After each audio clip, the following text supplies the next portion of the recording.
bien revenir sur ce qu'a dit Freddy. C'est ce qu'il a décrit est réellement ce qui soulève l'adhésion de la quasi-totalité de l'ensemble des musulmans dans le monde. Ce n'est pas l'expression de courants marginaux, extrémistes, mais et donc il faut être tout à fait conscient de l'énormité du danger et du problème que ça constitue pour nous. Il faut être conscient, on est obligé de dire, lorsqu'on j'ai beau connaître de l'intérieur, si je puis dire, toutes ces sources qu'il a amenées, ces vidéos, ces textes, etc. Chaque fois, je reçois, comme tout le monde, chaque fois le coup de poing dans le plexus, en les relisant, en les écoutant pour la millième fois, mais parce que il représente, c'est quelque chose qui est extrêmement, qui est terrible, parce que c'est la réalité de notre monde. Il ne faut pas se leurrer, c'est de ça dont on parle. Par rapport à ça, la capacité de déni de l'Occident et de nous-mêmes, dans un certain sens, est absolument fantastique. Fantastique par rapport au danger et par rapport aux intentions de ce monde musulman vis-à-vis de nous et vis-à-vis de l'Occident. Quand on lit la presse occidentale, c'est hallucinant les sujets qui les préoccupent par rapport au réel danger, par rapport à ce à quoi ils sont exposés, ce qui les attend, parce que il s'agit de quelque chose qui est planifié, qui est voulu, etc. Donc il faut être conscient de cette réalité-là, et c'est extrêmement fort. Je remercie beaucoup Freddy de nous ramener au réel chaque fois, parce qu'on se laisse chaque fois bercer, et on est chaque fois attiré par autre chose. On est également tout simplement préoccupé par toutes sortes de préoccupations. Quelqu'un me disait une fois comment se fait-il que pendant la guerre, pendant la Shoah en France, vous n'étiez pas d'abord occupé à chercher à vous enfuir tout de suite? Pourquoi vous restez dans votre appartement, dans le 10e arrondissement, jusqu'à ce que... Il dit, parce que lorsqu'on est dans une maison, qu'il y a un enfant qui pleure parce qu'il veut du lait, et que votre femme vous dit, mais il faut aller chercher le lait, parce que le petit a faim, il faut lui apporter quelque chose, on oublie tout le reste et on est préoccupé par l'immédiat. Et cette préoccupation, effectivement, du quotidien, de l'urgence du quotidien, je pense ça maintenant comme une image, parce que elle se répercute à l'ensemble des préoccupations que nous pouvons avoir en Israël et que l'Occident a aussi. Mais ce que je voulais dire, c'est que lorsqu'on entend tout ça, il faut être conscient de l'extraordinaire, du miracle. Il n'y a pas d'autre mot. Je crois qu'il n'y a pas de plus grand miracle dans l'histoire d'Israël, y compris la mer Rouge, la traversée de la mer Rouge. Tous les miracles dont on nous parle dans Tanakh sont réduits à, je ne sais pas, ce fadis, ce fan par rapport au miracle de notre survie aujourd'hui. Et il faut comprendre que chaque jour où nous vivons, où l'État d'Israël vit en paix, où les enfants vont à l'école, les gens vont à leur travail, c'est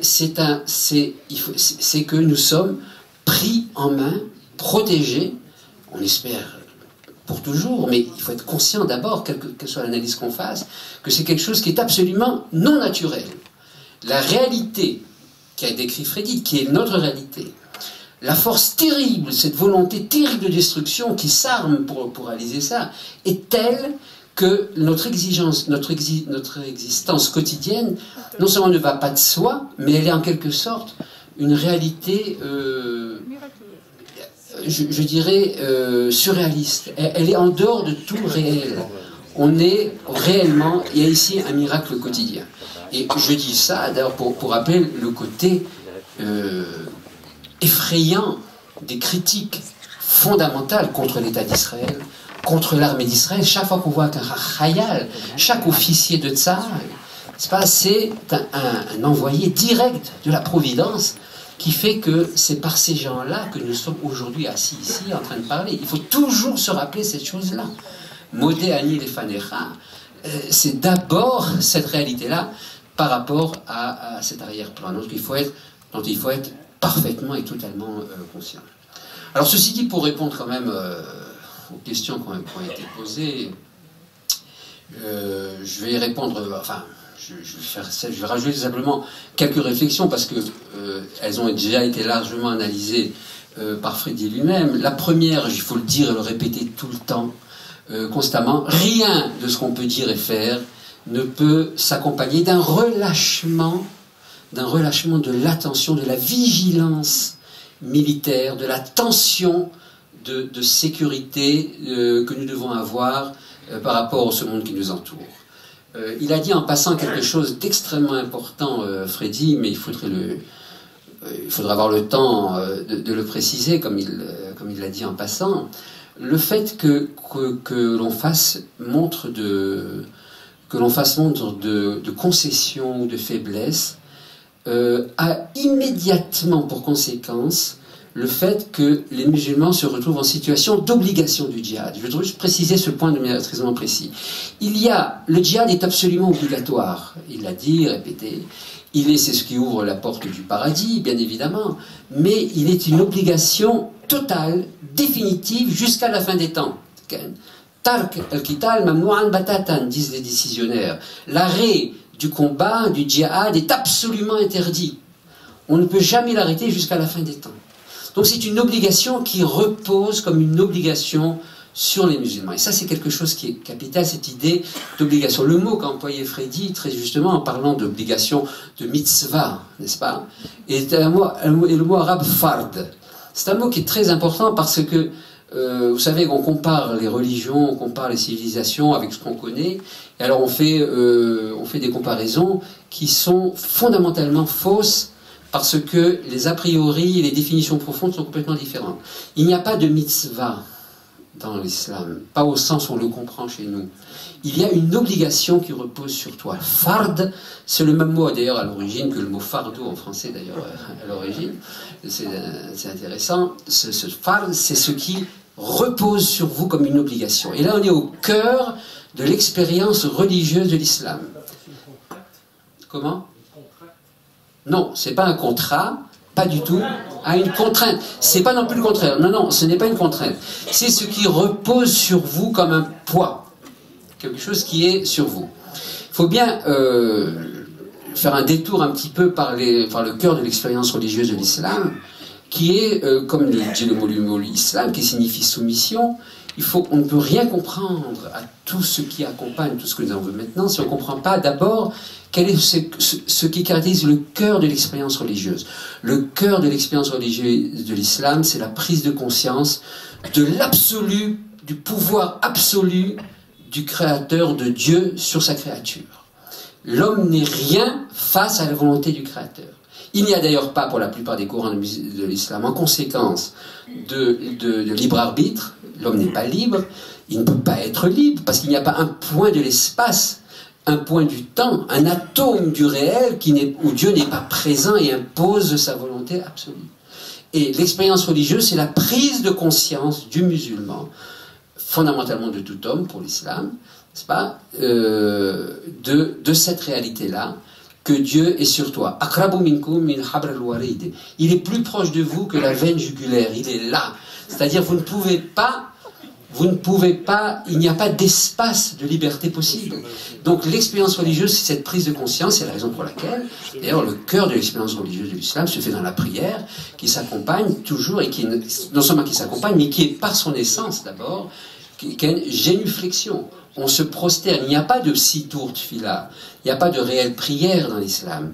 Les mots qui sont dits dans la prière sont des déclarations de foi, des formes de slogans, la ilaha illallah, etc. Mais le geste est capital, qui est le geste de la prosternation du visage contre le sol.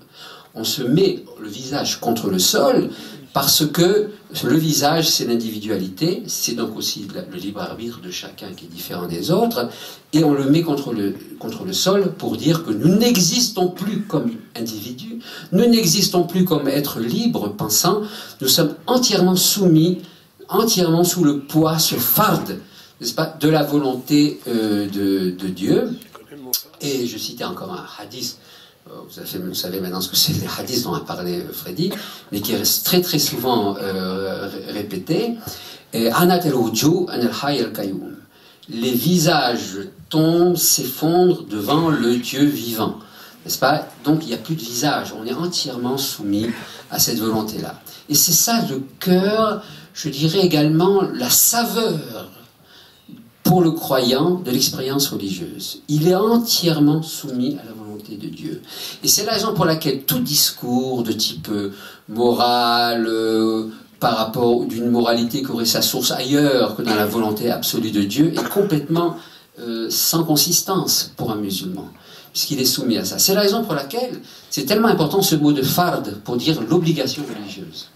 Or, la seule chose qui va limiter, qui va arrêter provisoirement cette obligation absolue du djihad, c'est l'impossibilité matérielle pour les musulmans de mener le djihad. N'est-ce pas? C'est le thème qui revient chez les décisionnaires déjà du Moyen-Âge, n'est-ce pas, de Du'af el-Muslimin, de la faiblesse des musulmans. S'ils sont en état de faiblesse et qu'en conséquence ils perdent, ils sont vaincus systématiquement par l'ennemi, plus grave encore, ils perdent du terrain, c'est-à-dire que le Dar al-Islam, au lieu de s'étendre, va se rétrécir, n'est-ce pas, va se recroqueviller sur lui-même. Alors à ce moment-là, c'est extrêmement grave, il y a une espèce de contradiction de nature par rapport à l'obligation du djihad, et à ce moment-là, on est momentanément délivré de l'obligation du djihad. C'est une première ouverture qui est capitale, c'est que si je ne peux pas, je suis délivré de l'obligation du djihad. Mais la condition, c'est que la réalité objective, réelle, c'est que vous êtes vraiment en situation de faiblesse. Si vous vous mentez à vous-même, c'est-à-dire vous faites comme si vous êtes faible alors que vous pouvez le faire, vous êtes des munafiqin, des hypocrites. Et les hypocrites, leur sort est pire que les infidèles. Donc, il faut être sincère et constater que si on ne peut pas mener le djihad, alors à ce moment-là seulement, on est provisoirement dégagé de l'obligation du djihad. Donc c'est la première porte à la paix possible, à une trêve, la Houdna, la fameuse Houdna qui est possible, si on est dans l'impossibilité de mener la guerre. C'est la raison pour laquelle des deux déclarations mortifères de Obama, la première, c'est quand il est venu et qu'il nous a dit cette énormité ici, que vous devez faire des concessions pour la paix. C'est pas le mot, c'est pas le mot que je cherchais. Le mot, c'est le mot risque, c'est ça qu'il a dit, excusez-moi. Il faut prendre des risques pour la paix, c'est ça le mot. Quand on prend des risques pour la paix, c'est-à-dire qu'on prend un certain risque, n'est-ce pas? Vous avez moins d'armées, vous êtes moins présent, vous retirez un petit peu, vous prenez des risques. Mais l'enjeu en veut la chandelle, parce que grâce à ça, vous allez à la paix. Or, ce qui se passe, c'est que lorsque vous prenez un risque, les musulmans qui jusqu'à présent étaient dégagés de l'obligation du djihad parce que vous ne pouvez pas mener un combat contre vous, mais à ce moment-là, ils redeviennent puissants, puisque par les risques, vous retournez la balance dans son effort, et vous les replongez sous le fard, sous l'obligation du djihad. C'est-à-dire que ce discours, il n'y a pas de discours plus mortifère que le discours qui consiste à dire il faut prendre des risques pour la paix. Prendre des risques pour la paix, c'est-à-dire soulever le djihad. C'est ça que ça veut dire. Donc c'est un premier point qui est capital. On ne peut pas prendre de risques pour la paix. Il faut être conscient du danger. Il faut être constamment armé, activement. Mais deuxièmement, un second point. Le second point qui est capital, qu'a dit aussi Freddy, c'est l'obligation de réciprocité absolue. C'est une idée qui est contraire absolument à l'idée de l'islam dans la relation aux non-musulmans, parce que ce qui définit cette relation, c'est la non-réciprocité. Les musulmans sont, encore une fois pour citer un hadith de Mohammed, l'islam, ya'lou wa la yurla, l'islam doit toujours être en haut et jamais être en bas, il n'y a pas d'égalité en aucun cas, et donc il faut être absolument sans concession, et à ce niveau-là. Or, la tendance générale par rapport à ce qui se développe, quand on prend conscience de tout ce qui a été exposé ici, c'est qu'on ferme un peu les yeux. Ben, c'est pas très grave si cet imam s'exprime comme il s'est exprimé sur la mosquée d'Al-Aqsa. Si vous savez ce qui s'enseigne dans les écoles, non pas des Palestiniens sous l'autorité palestinienne, mais à Jérusalem même, les écoles qui sont financées par le Misrad Achinour israélien. Et ces choses-là que vous avez vues sont enseignées et sont donc financées par nous-mêmes, n'est-ce pas, pour former de nouvelles générations d'enfants encore plus radicaux que leurs parents et encore plus décidés à mourir en djihad que leurs frères aînés. Donc, ici, il y a quelque chose de radical à changer, qui est capital, qui est fondamental. Mais, donc, il faut être conscient de ces choses-là, on ne le répétera jamais assez. Il faut le dire et le répéter, et tous les jours conscient de ça, parce qu'il y a une érosion, il y a une fatigue, il y a cette phrase terrible, terrible parce qu'elle est consternante, que répétée par Pérez et par d'autres, Allez olam nochal cherev, on sera toujours avec le glaive à la main pour se défendre, on aspire à autre chose, à déposer les armes pour pouvoir vivre en paix, comme l'a dit notre, ça a été dit au nom de, je crois c'est Manès Perver, que je dit tout à l'heure, qui disait que à quel point notre vision optimiste, notre espoir de paix a été la cause des pires catastrophes pour nous. Donc il faut être conscient de ces choses-là. Mais je dirais, pour faire vite maintenant, parce que le temps presse, c'est qu'à mon sens en tout cas, ça ne suffit pas. On ne peut pas faire uniquement, agir en ce qui concerne l'islam, uniquement au niveau de ce qu'on doit faire, c'est-à-dire les mesures de défense minimales, qui impliquent beaucoup plus que de la défense, la vigilance, la conscience, etc. Il faut faire plus, on est obligé d'adresser vis-à-vis des musulmans un discours qui est susceptible de les ébranler au niveau de leur foi. Et donc de tenir un discours qui peut être audible par eux-mêmes.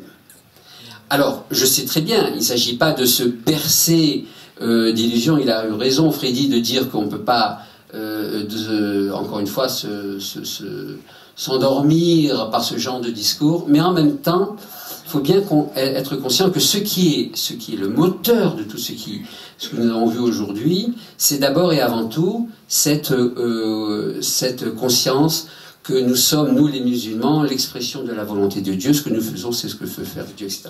Donc on est obligé d'avoir un contre-discours vis-à-vis des musulmans. Et c'est quelque chose qui est à mon sens absolument capital. Je voudrais citer une fois une expression que j'avais entendue de la part du juge Rubinstein, qui a joué de la Cour suprême, qui à l'époque était conseiller juridique du gouvernement, et qui me décrivait les négociations avec les Palestiniens. C'était à l'époque de Pessah, il me dit c'est comme le Seder de Pessah. Alors, il y a la Haggadah et les boulettes de Pessah, les Kneidler, n'est-ce pas? Alors, on ne parle que des boulettes qu'on va manger, n'est-ce pas? Alors, on va faire ci, on va faire ça, il faut prendre telle mesure, etc. Mais la Haggadah, qu'est-ce que vous avez à dire vis-à-vis des... Alors ça, on ne raconte pas la Haggadah, on ne s'occupe que des boulettes. C'est-à-dire, on ne s'occupe que de ce qui, des choses concrètes et matérielles, etc. Et il est indispensable d'avoir un autre discours vis-à-vis des musulmans. Alors cet autre discours nous ramène au fond, nous rapporte nous-mêmes, n'est-ce pas, au fond, au niveau les plus profonds de notre identité, et au niveau le plus profond de la source de ce que nous voyons aujourd'hui dans l'islam. Parce qu'il faut quand même prendre conscience d'une chose, ce phénomène fantastique, mondial, n'est-ce pas, que nous voyons aujourd'hui avec l'islam, il a où sa source? Quelle est la source fondamentale dans l'islam de la haine des Juifs et de la haine d'Israël? Alors elle est bien évidemment dans toutes les raisons qu'a dites Freddy. C'est-à-dire que les Juifs sont accusés d'avoir voulu tuer le prophète et ceci et cela, et le prophète les a maudits, etc. Mais si je sors du discours interne de l'islam et que je réfléchis un petit peu à distance, la source de tout cela, c'est d'abord pourquoi, je repose la question, pourquoi, pour l'islam, la haine des Juifs est tellement centrale? Freddy me montrait il y a quelque temps quelque chose qui est absolument hallucinant, on n'arrête pas de dire ce mot, encore une fois hallucinant, c'est le slogan des groupes rebelles aujourd'hui au Yémen. N'est-ce pas? Vous avez au Yémen une espèce de guerre civile entre chiites et non-chiites, etc. Et alors ils ont, les groupes rebelles qui sont en guerre contre le gouvernement, mènent un combat très dur, avec encore une fois... des milliers de victimes, par et d'autres, les comportements que nous voyons tous les jours, etc. Et ils ont un slogan. Alors ils disent, rappelle-moi, l'islam... Voilà, Allahu Akbar, Dieu est grand, dans le plus grand. La mort à l'Amérique, la mort à Israël, et la malédiction sur les Juifs. Et la victoire pour le musulman, pour l'islam. Mais ce qui est extraordinaire, c'est qu'on parle d'un pays qui est en guerre, qui a des problèmes énormes de conflits internes, dans un coin totalement se retirer de la planète, si je puis dire, au Yémen. Et puis, ce qui les préoccupe, c'est la malédiction sur les Juifs. Il n'y a plus de Juifs au au Yémen, enfin il n'en reste plus, il y a peut-être quelques dizaines. Comment? Ils mettent l'Amérique avant nous encore. Bon, on peut comprendre l'Amérique, on peut, dans un certain sens, mais quel rapport avec les... C'est pas seulement Israël, c'est les Juifs eux-mêmes. Donc ici, il y a quelque chose qui interpelle, comme on dit. Il y a quelque chose qui fait qu'on est au cœur de quelque chose qui les travaille. Et qu'est-ce qui les travaille? Eh bien, il travaille quelque chose qui travaillait déjà Mahomet, et qui est Muhammad, le prophète de l'islam, et qui est apparent quand on lit le Coran, absolument. C'est le caractère fondamentalement illégitime de sa prophétie. Parce que il est extrêmement clair pour un observateur objectif, extérieur, comme on dit, c'est que ce qu'a dit Mahomet, et il s'en cache à peine. D'ailleurs, il le dit pratiquement à demi-mot dans le Coran. Mais il a reçu de quelque part. D'où viennent les récits bibliques se trouvent dans le Coran? D'où vient la connaissance d'un Dieu unique, d'un Dieu créateur du monde, d'un Dieu qui juge les bons et les méchants, qui enseigne la morale à l'humanité? Sinon de la Torah donnée au Sinaï, comme c'est dit 4 fois dans le Coran. N'est-ce pas? D'où viennent ces choses-là? Or, effectivement, c'est pas seulement que les premiers versets de l'époque de la Mecque sont dits plus modérés, surtout leur sujet est extrêmement clair, c'est qu'ils supplient les Juifs de reconnaissez-moi comme prophète. Vous qui savez, Antum el-Alimoun, vous êtes ceux qui savent, vous êtes les détenteurs de la révélation divine. Donc c'est vous qui pouvez dire à quel point ce que je dis est vrai. Quand je m'adresse aux Bédouins idolâtres et qui ne me croient pas, et qu'il y a un verset dans le Coran qui dit clairement, si vous ne me croyez pas moi, allez poser la question aux Talmidei Chachamim des Juifs, Olama Banu Israël, aux Olama, les ulémas des Juifs, eux vous le diront que ce que je dis est vrai. Donc on voit très bien et que c'est après le fait que les Juifs n'aient pas reconnu, le prophète de Mahomet n'ait pas reconnu l'authenticité de sa révélation prophétique, qui va se retourner, les maudire et les massacrer, comme nous l'avons vu. C'est qu'il y a un problème à l'origine, c'est la source de cela, et ce qu'a fait Mahomet, c'est le meurtre du père.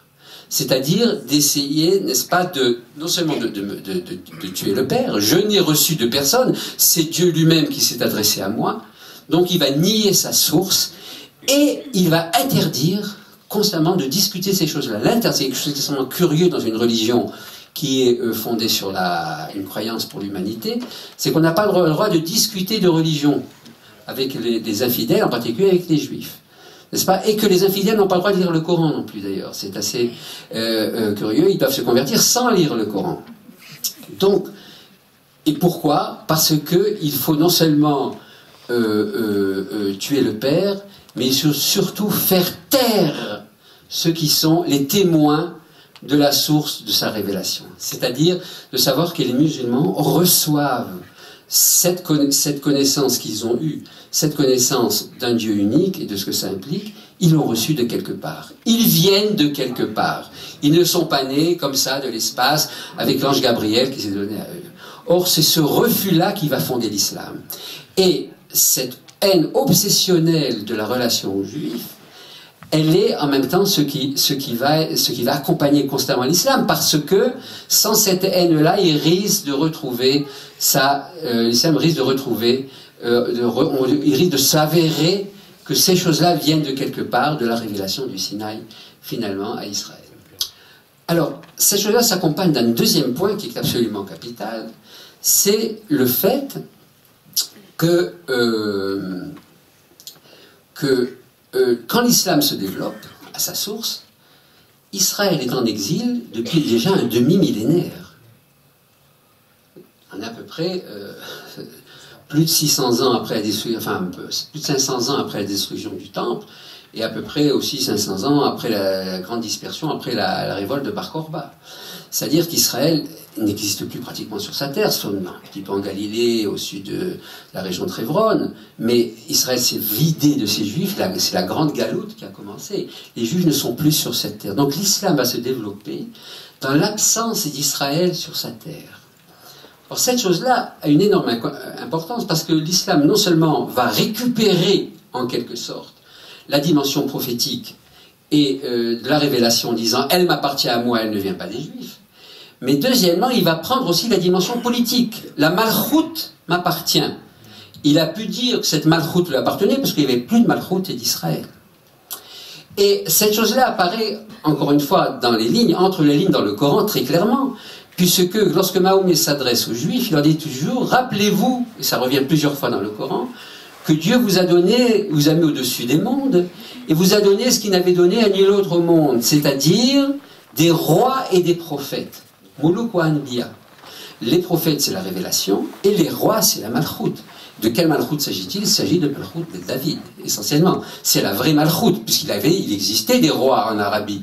Il ne manquait pas de rois arabes, sans compter des autres nations. Mais quand il s'adresse aux Juifs et qu'il parle de Moulouk, des rois, il s'agit des rois qui sont des vrais rois. C'est la malchoute de David. Or, cette malchoute-là n'existait plus au moment où, Israël, où le Coran se développe, l'islam va se développer, ce qui va permettre à l'islam de prendre la place d'Israël. Ce qui explique, par exemple, que, de manière un peu naïve, si je puis dire, les commentateurs traditionnels du Coran n'ont jamais eu aucun problème avec les fameux versets qui disent de la manière la plus claire possible, n'est-ce pas, que la terre d'Israël a été donnée aux enfants d'Israël par Allah. À plusieurs reprises dans le Coran, n'est-ce pas, Dieu s'adresse donc en particulier au moment du récit de la sortie d'Égypte, tout ceci se trouve dans le Coran, et il dit, on a l'histoire par exemple du récit des explorateurs, et Moïse dit à son peuple, entrez dans la terre d'Israël que Dieu vous a écrite, que Dieu vous a écrite. Écrite, en arabe, écrire, rappelez-vous que ce qui est écrit, c'est un décret divin, c'est maktoub, c'est ce qui est écrit. Le maktoub, c'est le décret divin, absolu. Donc, et non seulement ça, mais ça revient à plusieurs reprises. Les frontières de la terre d'Israël sont définies, c'est l'est et l'ouest de la terre que Dieu avait bénie, et les commentaires disent c'est l'est et l'ouest du Jourdain, le pays d'Eretz Israël, et qu'à la fin des temps, non seulement ça, mais il y a une prophétie, à la fin des temps, Dieu le ramènera en foule. Alors, ces versets auraient pu poser un problème d'emblée, mais il se trouve que pendant tout le temps où l'islam se développe, Israël n'est plus sur sa terre. Donc cette réalité d'Israël sur sa terre et cette promesse de Dieu aux enfants d'Israël va être en quelque sorte reléguée dans l'imaginaire antéhistorique. Quelque chose qui est en dehors de l'histoire. Puisque pour l'islam aussi, c'est un point capital, faudrait développer, l'histoire ne commence réellement qu'avec l'islam. Ce qui précède l'islam, c'est une espèce de préhistoire imaginaire, sans réalité concrète. Et donc tout ceci va être réalisé. Et puis voilà que les enfants d'Israël reviennent sur cette terre, avec le sionisme. Et là, il se passe à ce moment-là, il y a ici dans la conscience des musulmans un choc terrible, n'est-ce pas, ce que Daniel Siboni appelle le retour du spectre.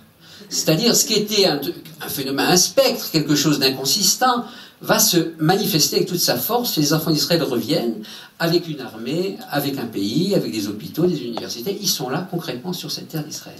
Quelle réaction possible? Il y a plusieurs types de réactions. Nous avons connaissance de certaines réactions, c'est vrai, marginales, mais qui ont leur importance, je dirais, qualitative, de musulmans qui disent, ben voilà, c'est ça dont nous parle le Coran. Ils reviennent sur leur terre. Mais la réaction massive a été une réaction de déni et de volonté de destruction absolue. Il faut détruire ce spectre. Il faut détruire ce monstre qui apparaît. Et pourquoi? Parce que si, dans une religion qui accorde tellement d'importance à la dimension territoriale, comme on l'a entendu justement, où l'islam est din wa daoula, il est religion et État, il est donc de la volonté de Dieu s'exprime dans la manifestation politique, dans le réel. Si les enfants d'Israël reviennent sur cette terre, alors ce serait la confirmation qu'ils sont encore le peuple que Dieu a choisi. Alors, et donc c'est ça qui est la source d'un déni et d'un rejet définitif, absolu, une haine pathologique qui dépasse en force ce que nous avons connu de l'antisémitisme, de l'islam dans le passé, qui est extrêmement violent, qui a fait des massacres, qui a soumis les juifs, etc. Mais cette espèce de discours halluciné qu'on entend aujourd'hui, de haine pathologique contre Israël, il vient effectivement avec le sionisme et surtout l'État d'Israël, et parce qu'il est la concrétisation d'un doute profond qui les ronge en vérité. Mais qu'est-ce que c'est que ce retour des Juifs sur cette terre? Alors il n'y a que deux possibilités. Soit, et c'est la solution la plus facile, c'est la volonté du Satan, n'est-ce pas, Iblis, ils sont l'expression du Satan et donc il faut les détruire. Alors soit c'est pas le cas, et à ce moment-là c'est peut-être Quoi? On ne sait pas, peut-être la volonté de Dieu, et c'est tout l'islam qui est ébranlé, remis en cause. Alors je fais un peu la psychanalyse, si vous voulez, de religion, mais c'est quelque chose qui est extrêmement prenant et qui est extrêmement fort. Alors évidemment, il y a différents types de réponses que les musulmans ont proposées. La première, c'est celle qu'a rappelée Freddy, c'est une grande règle que les versets postérieurs annulent les versets contradictoires antérieurs. C'est ce qu'on appelle la règle du Nasr Mansour. Nasr et Mansour, c'est particulièrement fait dans toutes sortes par exemple des versets sur les questions d'héritage, il y a une espèce de contradiction entre certains versets antérieurs et postérieurs, etc. Alors on règle en disant les versets postérieurs ont autorité. Et donc les versets favorables en apparence aux Juifs sont antérieurs, puisqu'ils remontent effectivement à la période de la Mecque. Ce sont les versets postérieurs qui vont maudire les Juifs et qui vont appeler à les tuer, qui ont force de loi, effectivement. Il y a un petit problème, c'est que ces versets-là n'ont pas été annulés au sens où nous n'avons pas un autre verset qui dit « j'ai repris la terre d'Israël aux Juifs ». Il les a maudits, il a dit que ce sont des singes et des cochons, absolument, et des porcs, il faut les tuer, et d'accord, mais il n'est pas écrit spécifiquement, le verset qui dit « j'ai donné cette terre aux enfants d'Israël » existe. Or, pourquoi c'est tellement important? Parce qu'il y a une autre dimension qu'il faut aussi rappeler quand on parle de l'atmosphère religieuse de l'islam, c'est que le Coran n'est pas évidemment la parole du prophète Mahomet. Un musulman citant un verset du Coran ne dira jamais que Mahomet dit dans le Coran, comme souvent les non-musulmans disent aux musulmans, vous savez que Mahomet, votre prophète, dit dans le Coran, etc. C'est une hérésie totale pour un musulman. N'est-ce pas? Qu'il cite un verset du Coran, c'est assez absolu. Qala ta'ala. Dieu, qu'il soit exalté et élevé, dit dans le Coran, c'est Dieu qui parle dans le Coran. Or, la parole de Dieu ne peut pas être effacée. Et il y a donc ces versets qui ont tout leur poids, toute leur force, qui disent « cette terre a été donnée aux enfants d'Israël ». C'est la raison pour laquelle on entend de temps en temps des curiosités. Alors il a cité le cheikh Palacci de Rome, mais il y a eu par exemple récemment un cheikh en Jordanie, qui est un cheikh que si vous le voyez, il a l'air d'un cheikh du Hamas à peu près, quoi, et qui a dit « mais enfin les Palestiniens, vous mentez, vous savez bien que cette terre a été donnée aux enfants d'Israël, puisque vous faites la guerre aux Juifs, vous n'avez pas le droit de faire la guerre aux Juifs pour la terre d'Israël. » Et personne ne l'a tué. Ce cheikh, parce que il ne dit pas du mal de l'islam, c'est le cheikh Adnan, il cite dans les versets, et il cite les versets du Coran. Alors, donc, et le signe que les musulmans ont un véritable problème vis-à-vis de ça, c'est qu'ils ne se contentent pas de l'argumentation qui a été rappelée ici, qui est une argumentation de type herméneutique, de dire que les versets postérieurs annulent les versets antérieurs, etc. Et d'autres manières d'expliquer les versets du Coran, surtout que, comme je vous ai dit, que le problème se posant pas à travers l'histoire, les commentateurs traditionnels du Coran, quels qu'ils soient, Tabari, Jalalain, etc., tous commentent ça absolument sans problème. La terre d'Israël était donnée aux enfants d'Israël, les frontières d'Israël, c'est l'est et l'ouest du Jourdain, ils n'ont aucun problème à parler de tout ça, parce que Israël n'est pas présent. Israël existe comme un peuple dhimmi dans l'exil d'Ishmaël. N'est-ce pas? Et c'est leur statut, etc.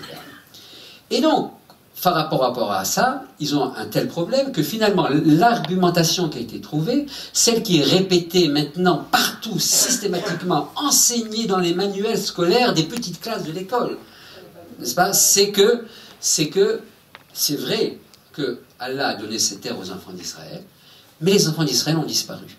Ils n'existent plus. C'est un peuple qui a disparu de l'histoire, n'est-ce pas? Et que les Juifs ne sont pas les enfants d'Israël. C'est une idée capitale. Les Juifs ne sont pas. C'est une nouvelle religion qui s'est développée en exil, des enfants d'Israël, de gens venant un peu partout, ce qui explique pourquoi rien ne ressemble autant à un Polonais qu'un Juif polonais, à un Marocain qu'un Juif marocain, etc. Et quand ces gens-là, venant des peuples d'où ils venaient, se sont convertis à une nouvelle religion postérieure à Israël, et en se rattachant au judaïsme, un peu comme vous avez les Noirs de Dimona, là vous savez, qui se rattachent mythiquement aux enfants d'Israël en disant nous sommes les vrais juifs, etc. Et c'est donc une religion mythique. C'est une idée d'ailleurs qui n'existe jamais dans aucun des commentaires du Coran à travers toute l'histoire. Parce qu'à travers tous les commentaires traditionnels, il n'y a jamais eu cette distinction qui est aujourd'hui établie qu'entre Yahoud, Banu Israël, les Juifs, c'est pas les Banu Israël, etc. Toutes ces choses-là n'ont jamais existé dans aucun des commentaires traditionnels du Coran. C'est quelque chose qui est entièrement récent et directement lié à l'État d'Israël. Alors ça parle, cette chose-là, elle dit quelque chose. Et oui, alors je disais que c'est un argument qui est à l'origine d'ailleurs, qui a été inventé ou formulé par les chrétiens. Et c'est un argument qui est venu par les chrétiens arabes, chez les Palestiniens, qui l'ont évidemment après adopté. Pourquoi les chrétiens? Parce que les chrétiens ont bien évidemment, c'est un sujet qu'on n'a pas abordé, mais qui est capital pour comprendre ce qui se passe aujourd'hui en Europe vis-à-vis de l'État d'Israël, ont le même problème, à leur manière, vis-à-vis de l'État d'Israël, des Juifs et la résurrection de l'État d'Israël. Donc, le christianisme, la venue du Christ n'a pas annulé l'élection d'Israël, si vraiment Dieu, en tant qu'il dirige l'histoire, les fait revenir sur cette terre. Donc les deux statuts capitales de l'église et de la synagogue perdent leur signification. Les juifs de la synagogue n'est pas cette communauté avec les yeux bandés, le sceptre brisé, etc. Et l'église couronnée, triomphante, etc. Il y a un problème de fond capital qui traverse, qui est encore extraordinairement vivant dans la conscience européenne aujourd'hui. Et le Rav Ackerman dit très justement qu'ils ont beau passer par une phase de laïcisation radicale et de rupture avec la tradition religieuse, mais les archétypes qui les habitent n'ont absolument pas changé. Et donc l'espèce de mépris, de difficulté, de dégoût qu'ils ont vis-à-vis d'un Israël renaissant avec son armée et son État, et qu'on entend, qu'on sent à travers n'importe quelle ligne éditoriale du monde, à travers les caricatures de Plantu, tout ce que vous voulez, ça a des racines extrêmement profondes qui sont celles de la négation de l'élection d'Israël avec la naissance, du christianisme. Alors, le mystère de comment se fait-il que les Juifs ont continué à exister après le christianisme, c'est une question qui a travaillé beaucoup le christianisme à ses débuts. La réponse théologique qui a été adoptée finalement et qui est devenue un peu en quelque sorte la ligne officielle de la papauté finalement, c'est que, et ça a été formulé déjà par les pères de l'Église, en particulier par Augustin, qui dit que les Juifs ont été maintenus comme un peuple à travers l'histoire par Dieu, par la volonté de Dieu, pour servir de témoignage de leur abaissement et de notre gloire à nous, les chrétiens. Donc ils sont l'instrument de la manifestation de la supériorité du christianisme. Alors, mais c'est un argument qui est devenu la politique en quelque sorte officielle, la théologie officielle, en particulier de la papauté, mais qui n'a pas satisfait entièrement les consciences de beaucoup de chrétiens qui disaient mais il n'empêche qu'ils existent et ils continuent à refuser de se convertir, etc. Alors un autre argument qui a été développé, qui était plus que minoritaire, pratiquement hérétique, qui a consisté à dire mais si les Juifs ont disparu. Et les Juifs d'aujourd'hui, c'est une nouvelle religion postérieure au christianisme, n'est-ce pas, qui s'est développée chez des croyants. Peut-être qu'il y avait à l'origine quelques individus juifs, etc. Mais ce n'est pas fondamentalement. Le peuple d'Israël n'existe plus. Il a disparu.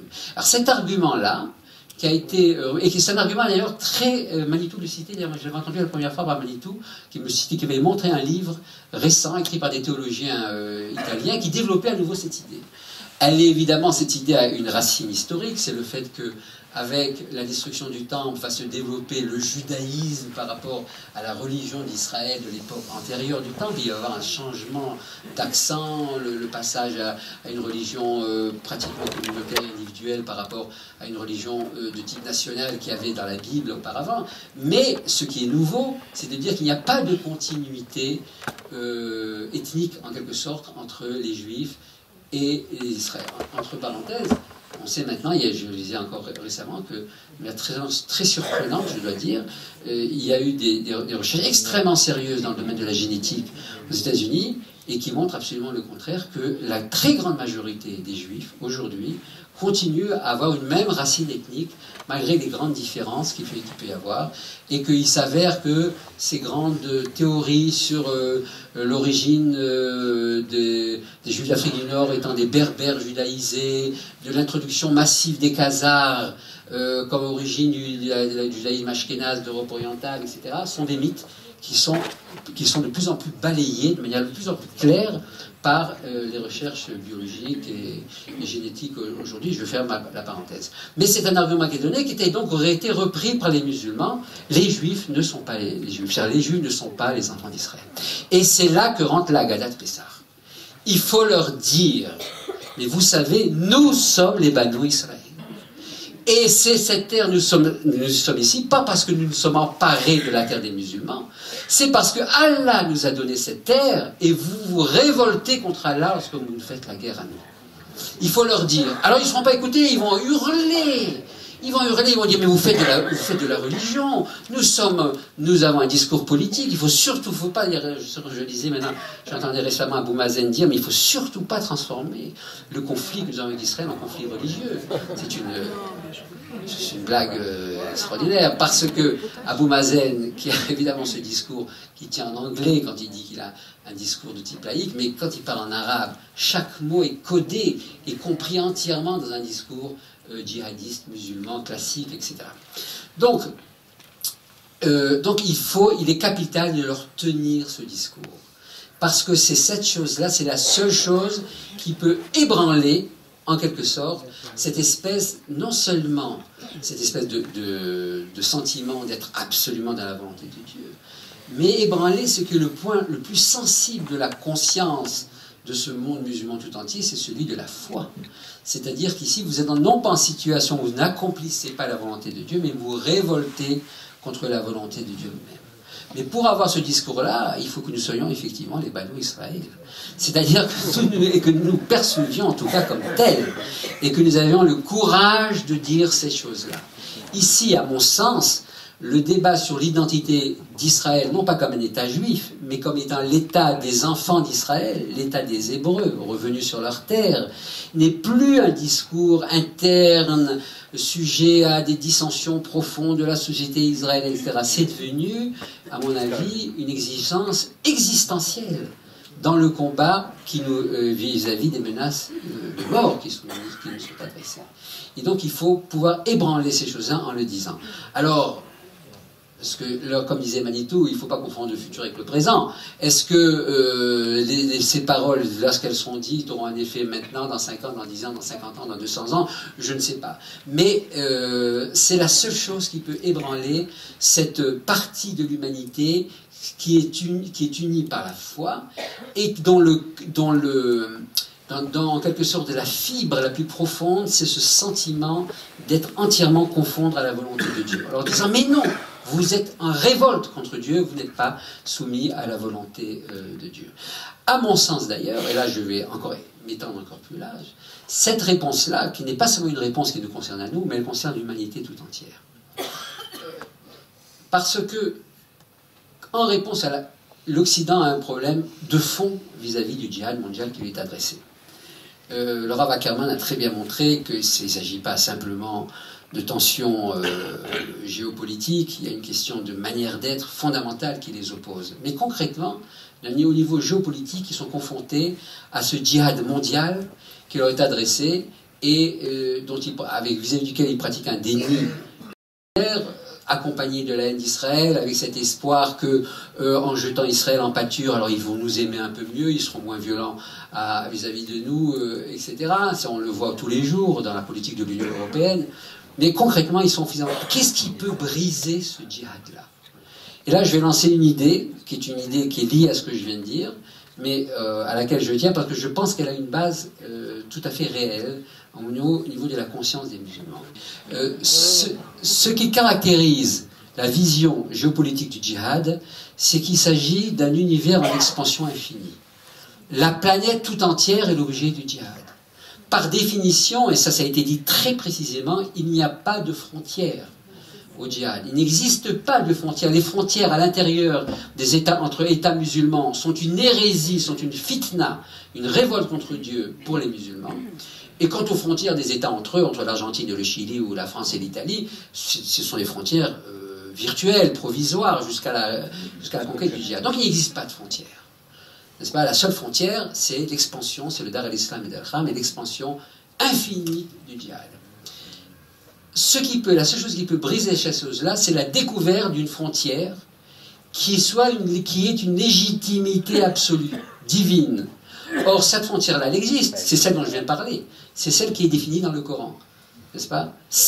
Le monde ne vous appartient pas parce qu'il y a une partie du monde que j'ai donnée aux enfants d'Israël, c'est la terre d'Israël.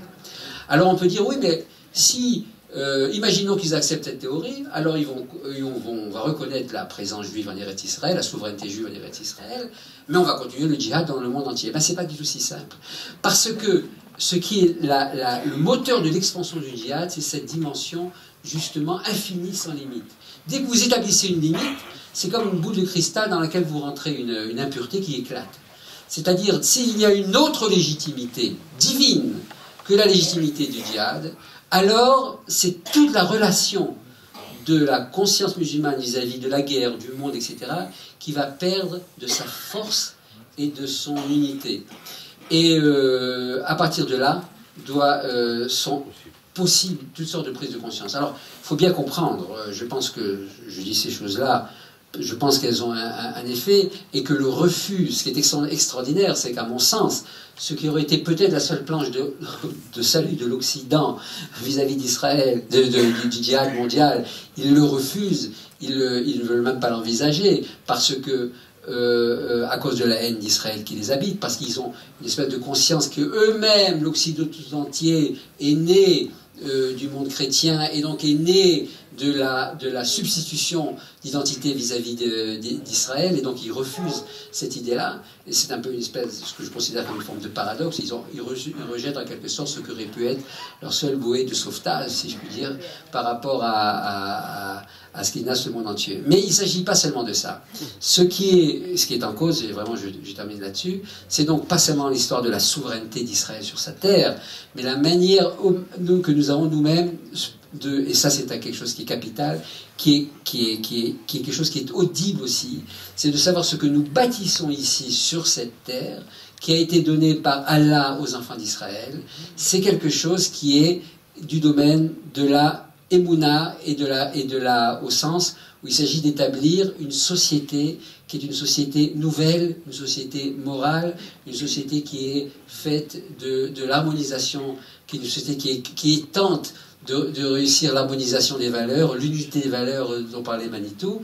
Et je pense que même vis-à-vis de l'Occident, ce discours-là peut avoir un effet beaucoup plus fort que ce qu'on peut imaginer aujourd'hui. Je m'excuse de parler de ces choses-là en quelque sorte actia mazleg, enfin je veux dire en passant, en quelque sorte, il s'agit d'un sujet extrêmement lourd et qui mériterait de long développement, mais ce sont des directions de pensée dont nous devons prendre conscience et qui sont capables, à mon avis, de changer un peu l'orientation de tout ce qui va se faire. Je dirais simplement pour terminer, vraiment pour terminer maintenant, que si ce que je dis est vrai, et je pense que c'est vrai, alors, en particulier vis-à-vis de notre relation à la terre d'Israël, de savoir que c'est nous, que nous sommes vraiment les enfants d'Israël, les Banu Israël, eh bien, si cette chose-là est vraie, alors peut-être on peut comprendre pourquoi, de quelle manière pourrait se passer cette chose-là dont nous parle le Midrash, qu'effectivement, comme on l'a dit tout à l'heure, qu'à la fin des temps, Ishmaël fait tchouva.